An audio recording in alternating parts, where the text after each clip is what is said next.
ഇടുക്കി ഗൂഡൻപാറ മരം കൊള്ളയിൽ ഹൈക്കോടതി സ്വമേധയാ കേസെടുത്തു. മാധ്യമ വാർത്തകളുടെ അടിസ്ഥാനത്തിലാണ് കേസ്. തമിഴ്നാട് സ്വദേശികൾക്ക് 300 ഏക്കർ പാട്ടത്തിന് കൊടുത്തത് വ്യവസ്ഥകൾ ലംഘിച്ചെന്ന കണ്ടെത്തൽ ഉണ്ട്. ജെയിൻ രാജ് വിവരങ്ങൾ നൽകും. Jain, good morning. ഈ ഗൂഡൻപാറ മരം കൊള്ള കേസിൽ ഇപ്പോൾ സ്വമേധയാ കേസെടുത്തിരിക്കുകയാണല്ലോ. ഏക്കർ കണക്കിന് സ്ഥലം പാട്ടത്തിന് നൽകുന്നത് രേഖകളില്ലാതെയാണെന്നാണല്ലോ മനസ്സിലാക്കുന്നത്. എന്താണ് ഈ കൊള്ളയുടെ വ്യാപ്തി? മോത്തി 39 മരങ്ങളാണ് അവിടെ നിന്ന് ഏറ്റവും ഒടുവിൽ മുറിച്ചു കടത്തിയത്. അതോടൊപ്പം തന്നെ 75 മരങ്ങളുടെ വേരുകൾ നശിപ്പിച്ചു. അതായത് ആ മരങ്ങൾ നശിപ്പിക്കുന്നതിൻ്റെ ഭാഗമായിട്ടാണ് വേരുകൾ മുറിച്ചു മാറ്റിയിരിക്കുന്നത്. ഏതാണ്ട് 296 ഏക്കർ ഭൂമിയാണ് പാലാ സ്വദേശികളായിട്ടുള്ള ആളുകളുടെ കൈവശമുള്ളത്. പക്ഷേ അതിൽ കൂടുതൽ ഭൂമി ഈ പാട്ടത്തിന് എടുത്ത ആളുകൾ, പ്രത്യേകിച്ച് റവന്യൂ ഭൂമി, അത് കരിങ്കാടായി കിടന്നിരുന്നതാണ്. അതായത് വനത്തിന് സമാനമായി കിടന്നിരുന്ന റവന്യൂ ഭൂമിയാണ്. അതിലടക്കം മരം കൊള്ള നടന്നു എന്നുള്ളതാണ് വനം വകുപ്പിൻ്റെ ഒരു കണ്ടെത്തൽ. കഴിഞ്ഞ 1.5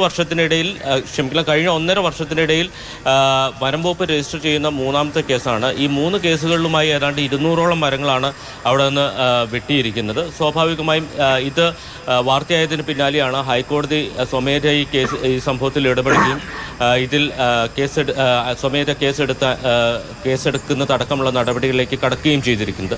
ഇതിൽ ഈ മരംകൊള്ളയ്ക്കപ്പുറം കള്ളപ്പണം, അതോടൊപ്പം തന്നെ നികുതി വെട്ടിപ്പ് അടക്കമുള്ള സംഭവങ്ങൾ കൂടി നടന്നിട്ടുണ്ട്. ഈ 296 ഏക്കറാണ്. ആ 296 ഏക്കർ ഭൂമി പാട്ടത്തിന് നൽകിയിരിക്കുന്നത് 500 രൂപയുടെ മുദ്രപത്രത്തിലാണ്. ആ മുദ്രപത്രമാകട്ടെ നിയമപരമായ രജിസ്ട്രേഷന് വിധേയമാക്കിയിട്ടില്ല. അതായത് നിയമപ്രകാരം ഇത് സാധുവായിട്ടുള്ള ഒരു കരാറല്ല എന്ന് തന്നെ വിലയിരുത്തേണ്ടി വരും. അപ്പോൾ അതോടൊപ്പം തന്നെ തമിഴ്നാട്ടിൽ നിന്നുള്ള കള്ളപ്പണത്തിൻ്റെ ഇൻവെസ്റ്റ്മെൻറ്റ് അടക്കമുള്ള കാര്യങ്ങൾ ഇതിൽ നടന്നിട്ടുണ്ടോ എന്നുള്ളതാണ് സംശയിക്കുന്നത്. വനം വകുപ്പ് തന്നെ പറയുന്നത് ഈ ആരോപണ വിധേയർ 4 പേർക്കെതിരെയാണ് വനം വകുപ്പ് കേസെടുത്തിരിക്കുന്നത്. അതിൽ സതീഷ് കുമാർ എന്ന് പറയുന്ന ആളാണ് മുഖ്യപ്രതി.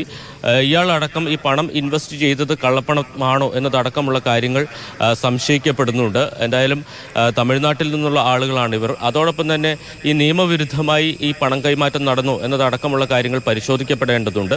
എന്തായാലും റവന്യൂ വകുപ്പ് കഴിഞ്ഞ ദിവസങ്ങളിലൊന്നും ഇതുമായി ബന്ധപ്പെട്ട നിയമ നടപടി സ്വീകരിച്ചിരുന്നില്ല. കഴിഞ്ഞ മാസം 20-ാം തീയതിയാണ് ഈ സംഭവം ഉണ്ടായത്. വനം വകുപ്പ് കേസെടുക്കുന്നത്. അതിനുശേഷം ഇത് റവന്യൂ വകുപ്പിനെ അറിയിച്ചിരുന്നു. പക്ഷേ റവന്യൂ വകുപ്പ് യാതൊരു നടപടിയും സ്വീകരിച്ചിട്ടില്ല എന്നുള്ളതാണ് മനസ്സിലാക്കുന്നത്. ദേവികുളം സബ് കളക്ടറുമായി ബന്ധപ്പെടുമ്പോൾ അവരുടെ ശ്രദ്ധയിൽ ഏറ്റവും ഒടുവിലാണ് ഈ സംഭവം പെട്ടിരിക്കുന്നത്.